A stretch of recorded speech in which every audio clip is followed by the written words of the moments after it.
සුබ දවසක් කියලා මුලිම පිළිගන්නවා යක්කුල රාවනා චැනල් එකට.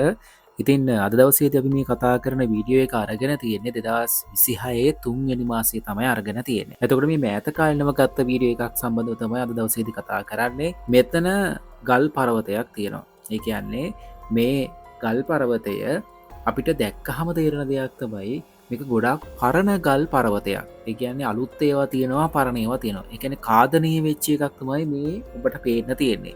එතකොට මේකේ යම්කිසි විදිහේ ලකුණු රාශියක් තියෙනවා. අපි කියන්නේ නිදන් සලකුණු කියලා. ආන් ඒ වගේ නිදන් සලකුණු රාශියක් තියෙනවා. මේ පෙන්නන්නේ ගල් මාත්තුවක් තමයි පෙන්නන්නේ. හොඳින් බලන්න මේ ගල් මාත්තුවේ සමහරක් තැන්වල මේ වටේටම මේ ජලය තමයි දාලා තියෙන්නේ. ඒ ජල මාර්ගය දිගේ තමයි මොහු මේ වීඩියෝ එක කරගෙන යන්නේ. සම්පූර්ණයෙන්ම ඔහු පෙන්නයි මෙතන පුම්බපු ගල් දොරටුවක්, නැත්නම් අපි කියන්නේ ගල් ප්ලේට් එකක්. ආන් ඒ වගේ දෙයක් තමයි මෙතන තියෙන්නේ. මෙතන මේ වටේට වතුර දාලා එතන ලකුණු කරලා තියෙන්නේ. ඒ කියන්නේ කෙනෙකුට දුර ඉඳලා බලනකොට පේන විදිහට මේ බලන්න සම්පූර්ණයෙන්ම ගල් ප්ලේට් එකක් තමයි මේ උඩින් තියලා තියෙන්නේ. එතකොට මේ වගේ ගල් ප්ලේට් එකක් තියෙනකොට මේක ස්වභාවික වෙන්නත් පුළුවන්, නැත්තම් නිර්මාණය කරපු එකක් වෙන්නත් පුළුවන්. ඒ ස්වභාවික සහ නිර්මාණය කරපු එක අතර තියෙන වෙනස තමයි මේ ගල් බදාමේ කියලා කියන්නේ. ඒ කියන්නේ වතුර දාලා තිබුණේ වටේටම. සහ මෙන්න මෙතන තියෙන විශේෂ දෙයක් බලන්න. මෙතන අපි ගොඩාක් වෙලාවට දකින්නේ මෙන්න මේ වගේ නිර්මාණයක් තියෙනවා නම් ඒක දර කොටයක් කාලයක් මැරිලා ඒකේ අරටුව ඉතුරු වුණාම මෙන්න මේ වගේ නිර්මාණ තියෙනවා. අන්න ඒ වගේ තමයි මෙතන තියෙන්නේ. පිහිටි ගලේ තිබුණු ඉහළ ස්තරය කාදනය වෙලා ගැලවිලා ගිහිල්ලා තියෙනවා. මෙන්න මෙතන කෝවක් වගේ දෙයක් පේන තියෙනවා. මොවුන් නම් මෙන්න මෙතන සමහරක් වෙලාවට විලිඹු අඩිය කියලා සඳහන් කරනවා. සමහරක් වෙලාවට පැරන්නන්ගේ කාලේදී විලිඹු අඩියක් උතන තියෙන්නේ නැති. හැබැයි කාදනය වෙලා ගිහිල්ලා අද වෙනකොට තියෙන තත්ත්වය තමයි ඔතන ඔය පේන්න තියෙන්නේ. මෙතන කෝවලවල් රාශියක්ම තියෙනවා, කිහිපයක් තියෙනවා. මේකේ විශේෂත්වය වෙන්නේ මේ ගලේ උඩ හොබරේ කියලා අපි කියන්නේ. ඒ හොබරය නෑ. අපි අර ගහක ගත්තොත් එහෙම අරටුව කියලා කියන්නේ. ආන් ඒ වගේ ගලේ හොඳ කොටස තමයි මේ තියෙන්නේ.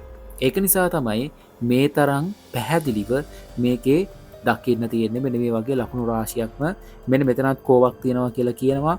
ඉතින් මෙන්න මේ විදිහට තමයි මේකේ වට සම්පූර්ණයෙන්ම තියෙන්නේ. දැන් කෙනෙකුට එන ප්‍රශ්නයක් තමයි මෙතන මොන වගේ නිධානයක් තියෙන්න පුළුවන්ද කියලා. එතකොට මේක එහෙම දෙයක් වෙන්නත් පුළුවන්, නොවෙන්නත් පුළුවන්. අපි එහෙමයි කියලා ගත්තොත් එහෙම මෙතන එහෙම පැහැදිලි සාක්ෂියක් නැහැ. ඒකට හේතුව තමයි මේ ගලේ උඩ ස්තරයේ තිබුණු ඒ කොටස සම්පූර්ණයෙන්ම ගිහිල්ලා තියෙනවා. මෙතන අපිට පේන්න තියෙන්නේ ගල් මාත්තුවක් පේන්න තියෙනවා. මේ තියෙන ගල් මාත්තුව වටේට තමයි මේ වතුර දාලා තියෙන්නේ. ඉතින් මේ ගල් මාත්තුව විතරයි මේකේ පැහැදිලිව අපිට දැක බලා ගන්න පුළුවන් වෙන්නේ. ඊට අමතරව කෝවලවල් කිහිපයක් තියෙනවා පහතින්. ඉතින් ඒවා කෝවලවල්ද නැත්නම් මේ ස්වභාවික විපත් හේතුවෙන් මේ ගල කාදනය වෙලාද කියලා අපිට පැහැදිලිව හඳුනා ගන්න බෑ. මේ ගල ගොඩක් පරණ ගලක්. පරණ ගල් වල ඒ තියෙන දේවල් හඳුනා ගන්න ඉතාම අමාරුයි. මේ වීඩියෝ එකෙන් අපිට දැක බලා ගන්න පුළුවන් වෙන්නේ මෙන්න මේ ගල් මාත්තුවේ තියෙන බදාමිය තමයි.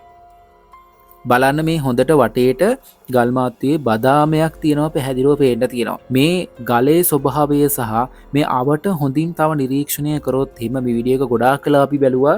මේ වීඩියෝ එක ටිකක් අරගෙන තියෙන ඇන්ගල් එක සහ ඒ හැඩතලත් එක්ක සමහරක් වෙලාවට මේකේ තිබුණු ඒ ලකුණු අපිට හඳුනා ගන්න පේන්න නැති වෙන්න පුළුවන් මේ වීඩියෝ එකේ. නමුත් මෙවැනි තැන්වල ඕන තරම් දේවල් හොඳින් පියවි හැට බැලුවොත් එහෙම හඳුනා ගන්න පුළුවන්. මේ වීඩියෝ එක හොඳයි නම් අනිවාර්යයෙන්ම තව කෙනෙකුට මේ වීඩියෝ එක දැක බලා ගන්න ෂෙයා කරන්න වීඩියෝ එක. තව කෙනෙකුට මේ වීඩියෝ එක රෙකමන්ඩ් කරන්න අනිවාර්යයෙන්ම ලයික් කරන්න. වීඩියෝ හොඳයි නම් අනිවාර්යයෙන්ම ලයික් කරන්න, කමෙන්ට් කරන්න, ෂෙයා කරන්න. සබ් එක දෙන්නත් අමතක කරන්න එපා. අපි අදට ගිහිල්ලා එන්න. ඕකේ. thank you.